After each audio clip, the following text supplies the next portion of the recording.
ఇప్పుడే country delight యాప్ని download చేసుకోండి. Download the country delight app now.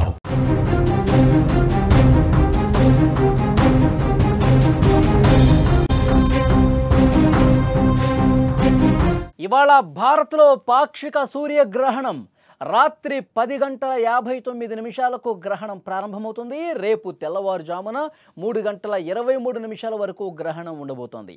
ఈ ఏడాదిలో ఇదే ఆఖరి సూర్యగ్రహణం. చంద్రవంక ఆకారంలో సూర్యుడు కనిపించబోతున్నాడు. గ్రహణం వేళ గర్భిణీలు జాగ్రత్తగా ఉండాలని సూచిస్తున్నారు పండితులు. అమావాస్యతో పాటు పితృపక్షం కూడా కావడంతో తీవ్ర ప్రభావం ఉంటుందని చెప్తున్నారు. ఆకాశంలో అత్యంత అరుదైన సంఘటనల్లో ఒకటి సూర్యగ్రహణం. ఈ ఏడాది చివరి గ్రహణం సూర్యగ్రహణం. అద్భుతమైన పాక్షిక సూర్యగ్రహణంగా సంభవించబోతోంది. ఇది ఒక నిర్దిష్ట కారణంతో చాలా ప్రత్యేకమైనదిగా పరిగణించబడుతుంది. ఈ సంఘటన శరదృతువు విషువత్తు ఒకరోజు ముందు ఏర్పడుతుంది. పగలు రాత్రి సమానంగా ఉంటాయి. అందుకే ఈ సూర్యగ్రహణాన్ని చాలా స్పెషల్గా భావిస్తూ ఉంటారు. ఈ సూర్యగ్రహణం సమయంలో పూర్తిగా చీకటి ఏర్పడదు. అయితే సూర్యుడు చంద్రవంక ఆకారంలో కనిపిస్తాడు. అందుకనే ఈ గ్రహణం చాలా అరుదు, చాలా ప్రత్యేకం అని పండితులు సైతం చెబుతున్నారు.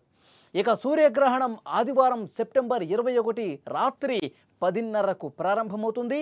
రేపు తెల్లవారుజామున 3:23 వరకు ఉంటుంది. అంటే ఈ సంఘటన అర్ధరాత్రి నుంచి మర్నాడు సూర్యోదయం ముందే క్లోజ్ అవుతుంది.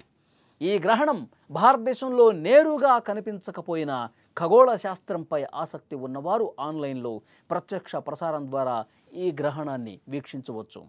అయితే ఈ గ్రహణం దక్షిణార్ధగోళం నుంచి మాత్రమే కనిపిస్తుంది. ఈ గ్రహణం న్యూజిలాండ్లోని సౌత్ ఐలాండ్లో చాలా స్పష్టంగా కనిపిస్తుంది. ఇక్కడ సూర్యునిలో 86% చంద్రుడితో కప్పబడి ఉంటాడు. స్టీవర్ట్ ద్వీపం, క్రైస్ట్ చర్చ్కు చెందిన ప్రజలు సూర్యగ్రహణం అద్భుతమైనటువంటి దృశ్యాన్ని చూస్తారు. అంటార్కిటికాలోని Ross Sea coast, Young Island ఇలాంటి దీవుల నుంచి కూడా ఈ గ్రహణం చాలా స్పష్టంగా కనిపిస్తుంది. న్యూజిలాండ్లోని డ్యునెడిన్లో రేపు ఉదయం 6:27 సూర్యుడు పాక్షికంగా కప్పబడి ఉదయిస్తాడు. ఇక యూరప్, ఉత్తర అమెరికాలోని ప్రజలు ఈ ప్రత్యేకమైనటువంటి సూర్యగ్రహణాన్ని చూడలేరు. ఈ గ్రహణం భారతదేశ సమయం ప్రకారం సూర్యోదయం సమయంలో సంభవిస్తోంది. అప్పుడు నెలవంక ఆకారంలో సూర్యుడు క్షితిజ సమాంతరంగా కనిపిస్తాడు. ఈ ప్రత్యేకమైనటువంటి దృశ్యం చాలా అరుదుగా పరిగణించబడుతుంది. ఎందుకంటే గ్రహణం సూర్యోదయం ఒకేసారి సంభవించటం అనేది అత్యంత అరుదుగా సంభవిస్తుంది. ఈ ఘటన శరదృతువు విషువత్తుకు ముందు సంభవిస్తుంది కనుక ఈ గ్రహణ ప్రాముఖ్యత మరింత పెరుగుతుందని చెప్పాలి. ఇక ఈ సూర్యగ్రహణం కాలంలో గర్భిణీలు కొన్ని నియమాలు తప్పకుండా పాటించాలి అని నిపుణులు చెప్తా ఉన్నారు.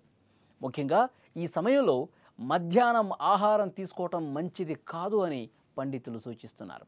వంటగదిలో ఎక్కువసేపు వండటం కానీ, వంట పనులు చేయటం కానీ, కత్తులు లేదా సూదులు వంటి పదునైన వస్తువులను వాడటం కానీ చేయకూడదు. ఇలాంటి వాటికి దూరంగా ఉండాలి అని చెప్తున్నారు. ఎందుకంటే ఇవన్నీ గర్భంలో ఉన్న శిశువుపై ప్రతికూల ప్రభావం చూపిస్తాయని నమ్మకం ఉంది. అలాగే సూర్యగ్రహణాన్ని నేరుగా కళ్ళతో అసలు చూడొద్దు అని చెప్తా ఉన్నారు. సూర్యకాంతి ఆ సమయంలో బలంగా ఉంటుంది. అది కళ్ళకు హానికరంగా మారుతుందని హెచ్చరిస్తున్నారు. గర్భిణీలు మాత్రమే కాకుండా సాధారణంగా ఎవరికైనా సరే సూర్యగ్రహణాన్ని నేరుగా చూడటం ప్రమాదకరమని చెప్తారు. గర్భిణీలు ఇంకా జాగ్రత్తలు తీసుకోవాలని చెప్తారు. అందుకే ఆ సమయం ఇంట్లోనే ప్రశాంతంగా ఉండటం, ఇంట్లోనే చాలా ప్రశాంతంగా గడపటం, కిటికీలు తలుపులు మూసుకోవటం, శరీరానికి విశ్రాంతి ఇవ్వటం అవసరమని నిపుణులు సూచిస్తున్నారు.